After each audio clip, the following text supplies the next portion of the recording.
Okay, and that concludes my talk for today. All right, everybody, I'm Doug Dawes. Lived in Georgetown for 40 years now, on the Board of Selectmen for 4 years. And Colleen had asked if we could speak about things around town, questions that you have, and about the articles on the town warrant. So, to begin with, I'll take all the notes that people asked. One was, what's happening at Mellows? The last I know is that Mello is in negotiations or in a purchase and sale agreement with the Mira family for a piece of land off of Carlton Drive to move the transfer station there. That's all I know. I don't know where they are in the process. And then they'll have to go through the whole planning board, zoning board, stuff that they've been going through now. That's all I know about J. Mello Disposal. Another question was asked was, what's happening at Theo's? Yeah. All right? Nothing. Well, your guess is as good as mine. There's a listing in MLS now that is suggesting that whole corner, you know, where the Bi-Faith Fellowship Church was, right, in Theo's. He's suggesting that whole corner be a restaurant. However, the Board of Health has determined they can only have 60 seats because of the septic. You know, the problem, there's no parking. When you go to a restaurant around the corner, the spot, this place. Well, if you all would buy smart cars, there'd be more parking. You know, those little things? Maybe we'll put in for you. Chris, I wouldn't make it from my house downtown. Right. Yeah, so if you had those little dinky smart cars, you could fit 3 of them in one space. So anyhow, the last I had heard was that the owner at one point had 3 different interested parties that wanted to have a breakfast and lunch facility, but all of them wanted to have a bigger space.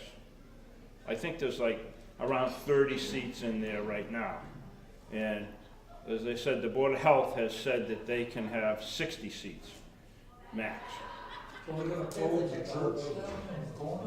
The church is not closed. The church bought the VFW building on Andover Street, so they're holding their services there. And the church also was gracious enough to allow the veterans organizations, VFW and American Legion, to meet there, so we're not homeless. Another question was asked about settlers. Right now, there's a proposal in for settlers to have 7 townhomes there. I believe the L to the property is going to be demolished. Maybe a little extension put on the back of the original building. And there could be condos upstairs, maybe a business downstairs, and then 5 2-bedroom units and 2 3-bedroom units. I've seen the artist rendition of it, and it looks really nice. So that should be interesting. Questions on that? Okay. Another announcement is May, this month, is Military Appreciation Month. There's a lot that goes on in May because we have Memorial Day. May 24th is officially Poppy Day. May 25th is the American Legion Poppy Drive. And this year, the American Legion turns 100. We have one member of our post, Renee J. Gagnon, post 211, that's 102. So he's older than the American Legion. And I just got his certificate in the mail for continuous service of 70 years. So he's been in the American Legion as long as I'm old, you know? So we're hoping that, the American Legion will be at each of the concert series this year. And we're hoping to get them down there for one of them. Where do you hold your meetings? The VFW is not there anymore. Downstairs on the VFW, the church that bought the building is allowing us to utilize portion of the downstairs to have our meetings, to store our records That's at the. at the VFW. Go around back and go down. They got a bar downstairs too. Yeah, well, there is a bar there, but it's a church, so. Yeah. So you go to church first, then? Well, there you go. Well, they can drink wine, right? Yeah, there you go there. But I thought that was nice, that they offered, it was part of their offer to the VFW, who negotiated this, that the church offered to allow the veterans to meet there. So that's good. So now, we did have a candidates night Tuesday night, and because we have 2 people running for selectmen, 2 people running for town clerk, 2 people running for school committee, and everything else is unopposed. So that was an interesting night, although it got over early. And because some people had turned in about 7:15 and it was over. It started at 7. But it was interesting, it was good to hear. Most of the questions were for the two gentlemen running for selectmen. So I would encourage you all to make sure you go to the polls on May 13th and attend town meeting on May 6th. Now I have the warrant in front of me, and there, if you all have any questions, I'll just go over each page, the highlights. The first thing we do when we have town meeting is we usually have a special town meeting beforehand. That's usually because we need to do some accounting, you know, shift money from here to there. Like there's one, we always have to shift money to pay for the snow and ice deficit. So we do that at a special town meeting. This year, there's 2 other articles on here that, one is dealing with the, when we have retail cannabis sales starting. The town okayed a 3% local excise tax. So on every sale, there'll be a 3% local excise tax for the town.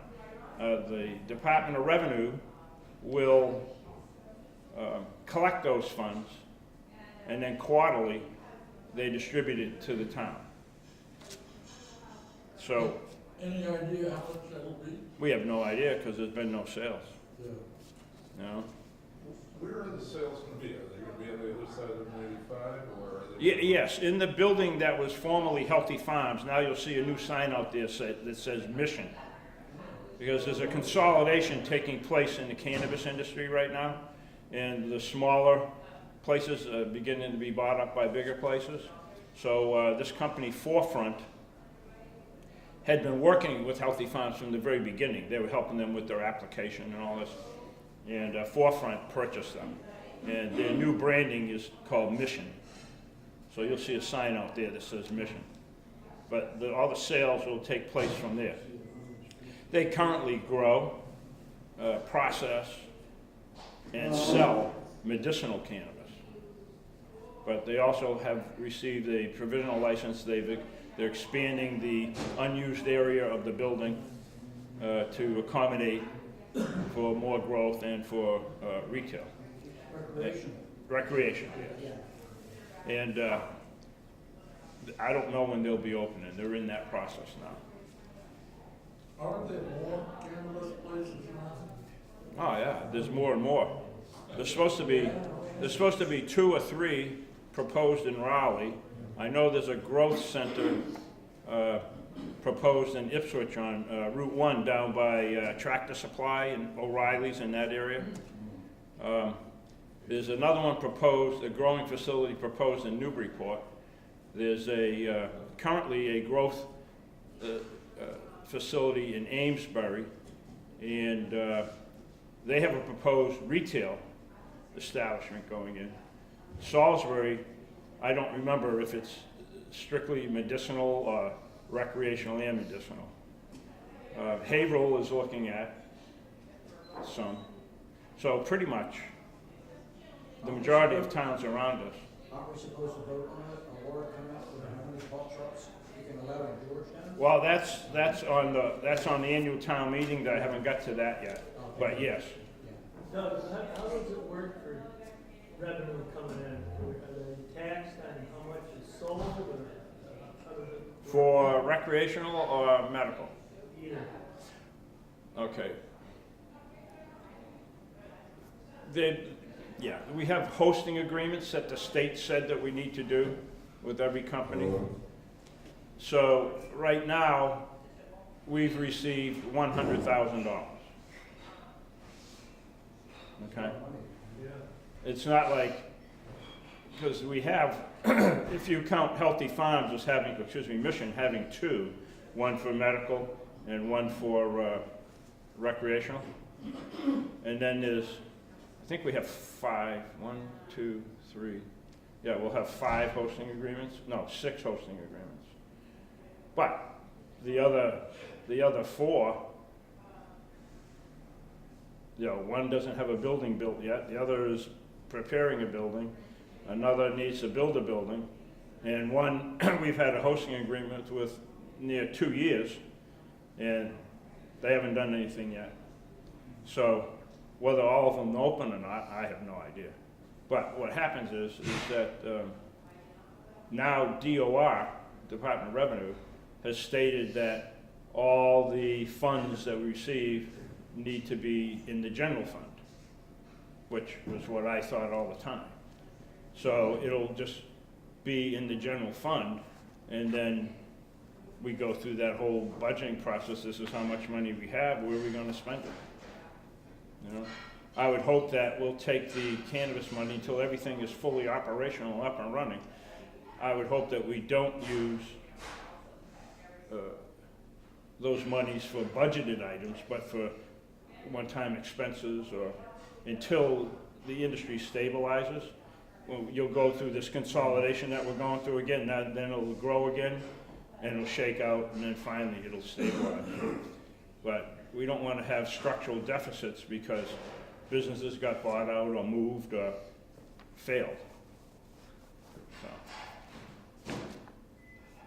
Did that answer that question? I think so. Okay.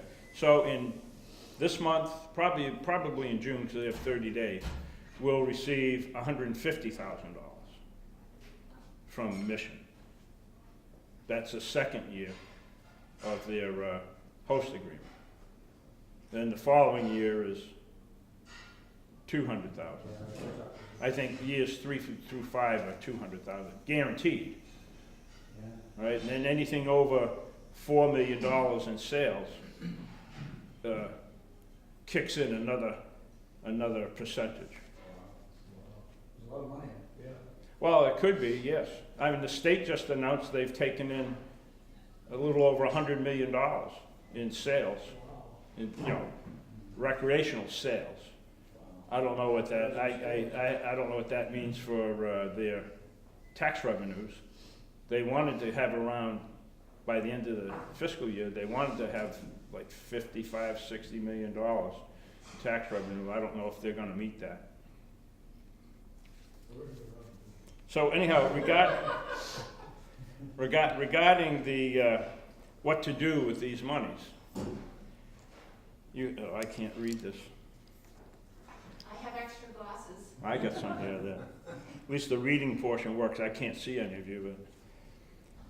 Article 3 is for the tax stabilization fund. See if the town will provide, well, it says 35%, but the selectmen amended that to 50% because we were going to boost the tax stabilization fund, the capitalization fund, and the what's called an OPEB account, which deals with retirement monies that all need to be funded. If you all remember, we one of the reasons we took a ding on our credit rating with Moody's was because our tax stabilization fund is below where it should be. It should be about 5% of your budget. So we're around 900,000, and we're supposed to be around 1.5. Someplace between 1.3 and 1.5 million dollars. So we need to fund that. and we need to get that bond rating up, because it took that thing. So what we're proposing is to, on that adult use, recreational, 3% local excise tax, we're proposing to take 50% of that and put it into the tax stabilization fund. All right? And that would be, we'd have to do that for 3 years. We're proposing that we put 50% into the capital stabilization fund for the same reason. So we can use it on capital projects, and we can have our tax stabilization fund be good. We can't put it, we were told by legal counsel that we cannot put it in to that account that deals with retirement monies. That's why we modified Articles 3 and 4 from 35 to 50%, because we were going to do 35, 35, 30, which would have accounted for 100% of the recreational local excise tax, not the whole caboodle. Okay? Now, on the town warrant, there is one article to limit the number of retailers, recreational retailers from to one, which we have with Mission. Why do they want to?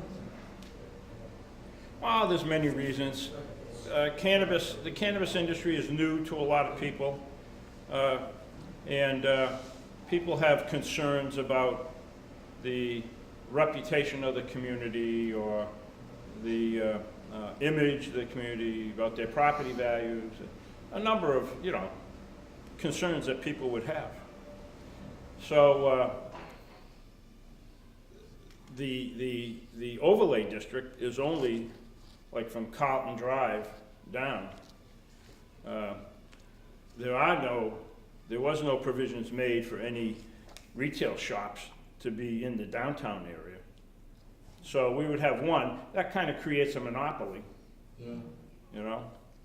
But, there's many reasons that people get concerned. They're concerned about their kids and things like that. The other ones that are trying to open up now, they won't be able to. Well, no, they're only business to business. Those other businesses are only business to business. They have no intention of retailing. Okay. They'll sell to other retail distribution sites. So we have one that's a bottler, beverage company.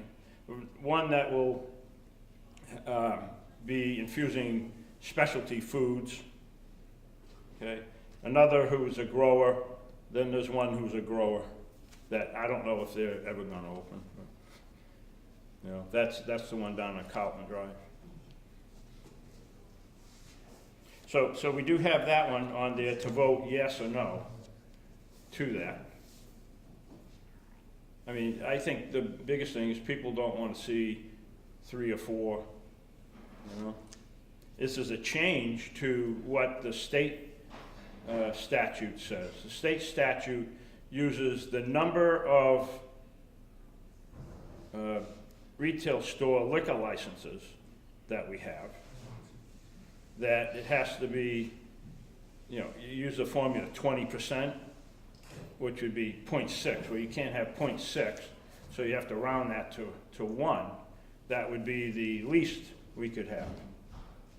But this is to make it permanent, that it would only be 1. I don't know how you all feel about that, but that's what's out before us. And it's important, because it's got to go to town meeting, and it'll be on the ballot. So these things are important to attend town meeting and go vote. Now, if the articles for the recreational local excise tax monies fail on special town meeting, then on the annual town meeting, which is held the same night, we'll recommend a number, a dollar number to be put in instead of a percentage. So those are articles 2, 3, excuse me, Articles 3, 4, and 5. But if they pass it to special town meeting, Then there's just the other, those will be passed over, yeah. Oh, yes, in that town meeting, Beverly Enos is unable to attend, and I believe Kathy Sachs may be the interim town moderator for that meeting, till the elections. And then we only have one candidate there, David Surface, so David will be the next moderator. And at this point, I'd like to thank Beverly. She spent 20 years on zoning, 18 years as moderator. And she's had the Georgetown cable show that she had. Spotlight Georgetown. Spotlight Georgetown, thank you. She's like one of the top ranking members of Take Off Pounds Sensibly. She's been involved with for years. She was a grand master of Japanese bunker embroidery. She was at one point the only one in the country that was a grand master. So Beverly's been involved in the community for quite some time, and I'd like to thank her for her service to our town. But, and we just keep her in our prayers that her health will return to her. Then Article 6 is the Water Department operating budget, pretty standard. 7 is the Fire Department ambulance operating budget, standard. 8 is the Local Access Program, which is your cable TV, standard. Municipal Light Department, continuation of operation. Well, we all want lights, so we better say yes to that. And Chapter 90 reimbursement, which is the transportation bond, and that's the monies that we receive from the state for our roadways. I forget what it is. Oh, it's $303,295.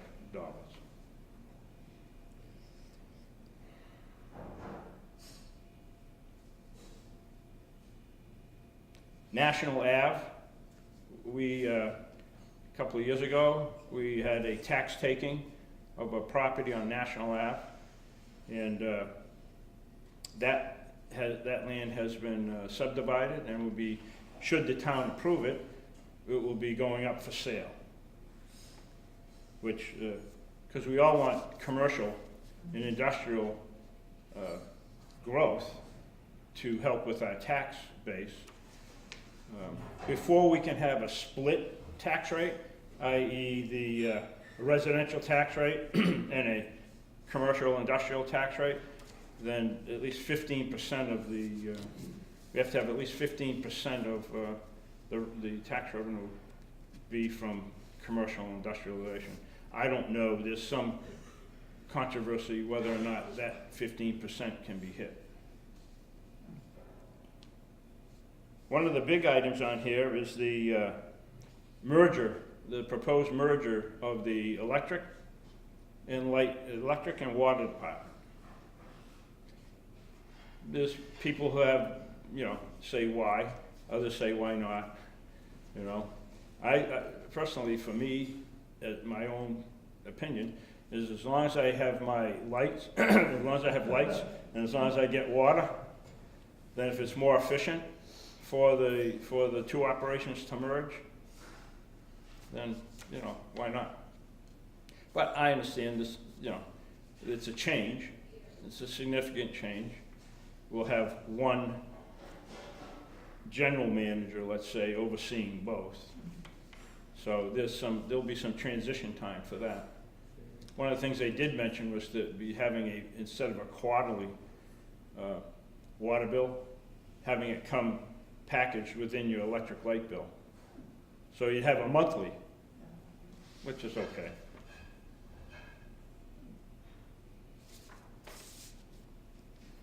Oh, that one's a long one. Then you have your community preservation topics.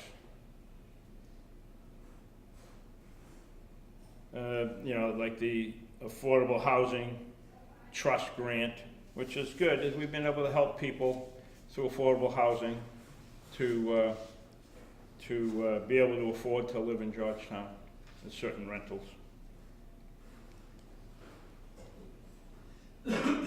There'll be $31,000 proposed for the Trestle Way, for the Housing Authority lights. I think it's Trestle Way, may be the one that's over on Jewett Street too. Yeah. Digitation and preservation of historic documents, $16,000.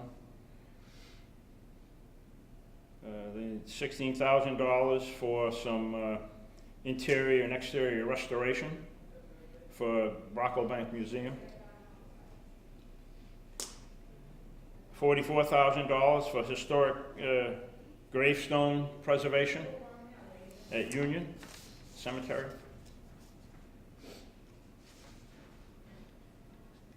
There's $27,000 for outdoor recreation at the Pearly School, meaning out here to be like a basketball court or two, maybe a shuffleboard, whatever else. Colleen, do you know the exact things? Yes, I do. They've talked about two basketball courts, but also I asked, could we talk, because my plan has always been to develop some outdoor recreation space for us, so a bocce court. Oh yeah, bocce ball, I forgot about that. And then, we thought we could, eventually we'd be able to have some seating because you gotta have some seating by bocce, and, and perhaps some shade. So that was a nice, a little bit of partnership as they're working towards the youth center. Right. Include us and so Well, now you've mentioned, I'll bring that up. There is it's not on this, but there is a movement in town for a youth center utilizing the upstairs of the Pearly School in the old library. Yeah. And that's not on this year's ballot for consideration. But so you would have those courts and then a youth center on the 3rd floor. I suspect next year we'll be talking about the funding of that. The Board of Selectmen are all on board for a youth center. Our concern was the funding of it, and where was that money going to come from? And so I think they're going to work on that for a year. Maybe Park and Rec will institute some fees. Remember, we used to pay, $25 a year for a parking sticker at American Legion Beach? And that used to go to pay for the lifeguards and some maintenance. So they're talking about a residential sticker fee and a non-resident sticker fee, because the park is within the public domain, so anybody can use that according to state statute. So they're going to work on how they would get additional funding for Park and Rec so that we can have a better number. The number being sought this year was $65,000, which would be the whole of Park and Rec's budget right now. So the first year of a youth recreation center would be, call it $55,000 to $65,000, but that's just the beginning. I would imagine as that grows, that budget would wind up being higher, and we would have a Park and Rec director that would report to Park and Rec, board. The same as we do with conservation. The conservation agent reports to the Conservation Commission. The same with the Board of Assessors. The assistant assessor reports to the Board of Assessors. The town administrator reports to the Board of Selectmen. Same idea, concept as that.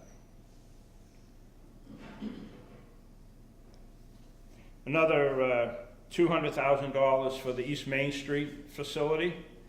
That eventually that'll get done and be officially open. Right now, the town would be on the hook for liability if someone got hurt down there, because I don't know that there's insurance on that land yet, or that facility. Is that the polluted land? No, it's behind the Community Life Church. Oh, Right beside United Phone. yeah. in between them. So it's down back there. I was going the other way.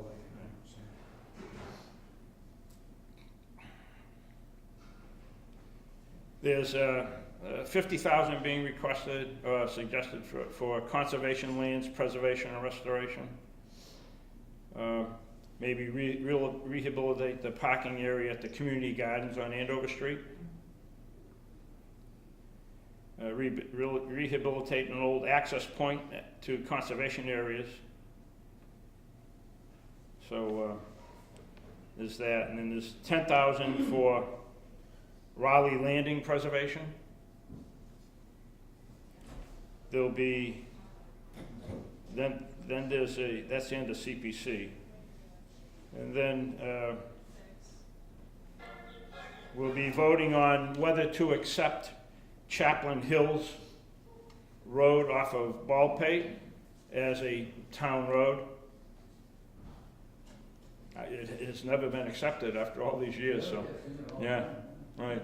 So that will help. It doesn't help a whole lot. You get a little bit of more money for Chapter 90 funds for roadways, you know, the more miles of road you have. There is one that people have been advocating for, some people have been advocating for, is having Georgetown be classified a 25-mile-an-hour community. Well, there's a lot of, in my mind, there's a lot of misconception about what that really means. First of all, we can't change the speed limits on state roads, like 97, 133. So those remain the way they are.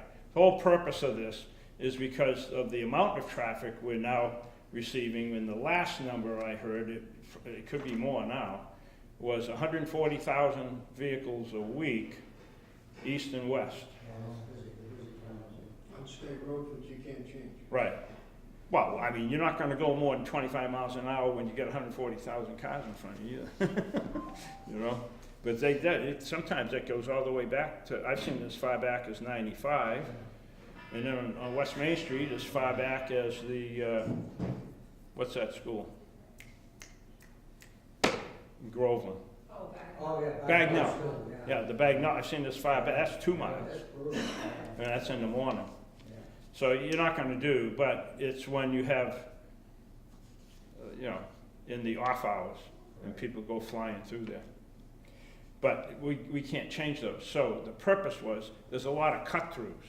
There's one cut-through that goes up the lower end of Bailey Lane, through Taylor, Lakeshore, and out to Andover Street. Because we all know the one just before the square, if you headed down West Main Street to the square, you take a quick left on Prospect, on the pond, and then out onto North Street. Okay, and then, Yes. or you turn in Moulton Street by the water department, go up to Nelson, but out to Andover Street. So those are getting increasingly more traffic, and people are in a hurry.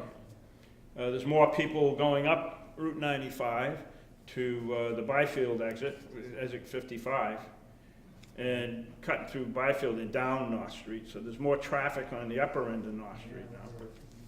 So, and that roadway wouldn't be changed for speed limits. Then, of course, you have Pond Street, the Pond Street Raceway, okay, and Thurlow Street. Yeah. So we would have something to say about that. But it's usually these thickly settled areas that may be 25. Now listen, I've driven all these roads, but I purposefully went on the lower end of Bailey Lane to Taylor and Lakeshore. I went around and around at different speeds. And certainly that area is so densely populated, the roads aren't that wide, that, I mean, they comply with the town, but 25 is too fast through there. 20 would be on the edge of okay. I think 15 is better, but that's my personal representation. But these are to I think the primary purpose we brought it up was for these cut-through streets where people are racing through They them. changed some of them in one-way systems, don't they? Just to sort of stop that. I didn't hear, They changed some of those, they might change some of those systems into one-way, no entry program the other way. Yeah, I don't know, I've heard that, suggested. I don't know whether it's gained any foothold or not. Yeah. Especially. Because if you remember, we just did the, oh my God, I forgot the name of the street. One on Central Street that cuts over towards. That cuts onto Elm Street.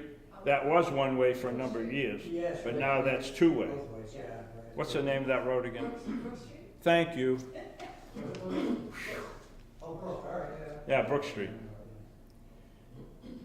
So that's what that's all about. It's not making every road in Georgetown 25 miles an hour.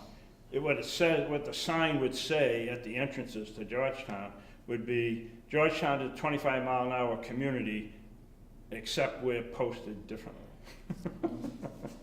Which the first time I ever saw that was in Beverly, and all I saw was Beverly is a 25-mile-an-hour city because it was in big letters, and except we're posted, it was in small letters, and I was going fast enough that I couldn't read the small letters.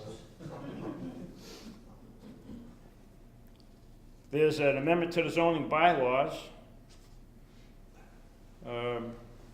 It's word usage on building height and building.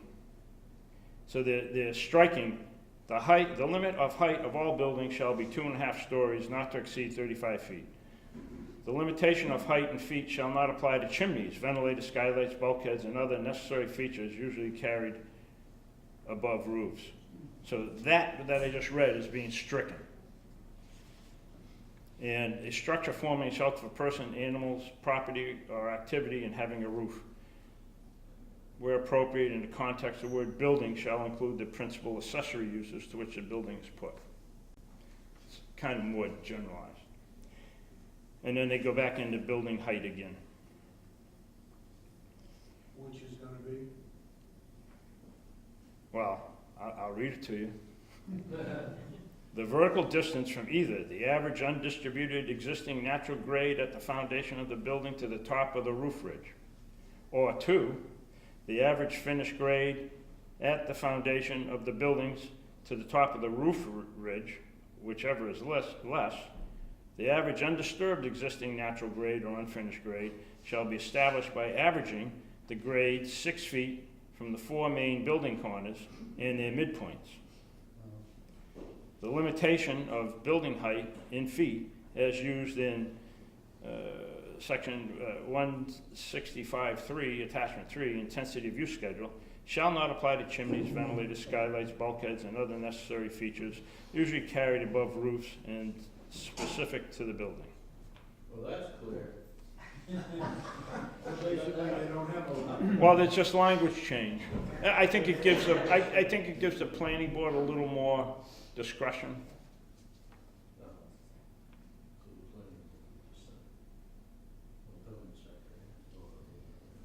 There's one for, currently the bylaws have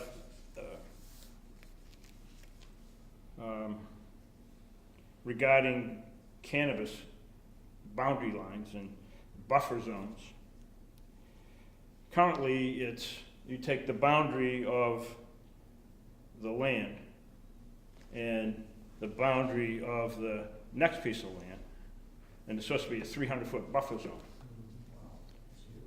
So there is a situation now on Norino Way where that land is an elongated piece of land, and its fire boundary borders Long Hill Road. So if you go from the far end of Long Hill Road, that land, and then across the street, and then there's a house. Well, the street's only 51 feet. So if you go to the boundary there, then that would eliminate that whole parcel of land. And probably about 80% of the overlay district, which is included in the industrial commercial zone. So where the operator for this proposed facility on Norino Way, where he's proposing putting his building, would be probably around 300 feet away from the building of the property that borders, from the border. So the planning board has just, because all these sites have to go through site plan review and planning board approval anyhow. This gives them a little more discretion in being able to look at each individual situation and determine whether or not that, would create an issue or not. So that one's on there. This Article 19 is the limitation of adult use cannabis retailers to limit it to one. I don't even want to get into trying to explain this. There's an amendment for Chapter 29 Building Construction Stretch Energy Code, which are just more guidelines that most builders are utilizing now, but Georgetown hasn't adopted the stretch code policy. Has to deal more with it would deal with additions or amendments or modifications to buildings, applies to commercial and retail buildings, and it's just for more energy efficient homes, properly insulated, like that. I guess a number of the communities in Massachusetts have adopted it. The Board of Selectmen voted to have it be on the warrant, for town meeting. And that's it. You can go online to the Georgetown website and read the actual warrant.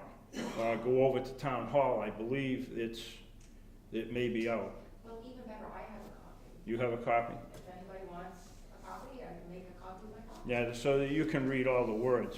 So there's a couple of things there that could bring people out to the town meeting. I ask that they all stay, because sometimes when the pet articles get voted on, then there's a mass exodus. We want everybody to stay for the whole meeting. It is our town, and we want to hear from the voters, not just a quorum. Are there any questions about anything that I talked about? Probably not. I noticed a couple of you nodding off.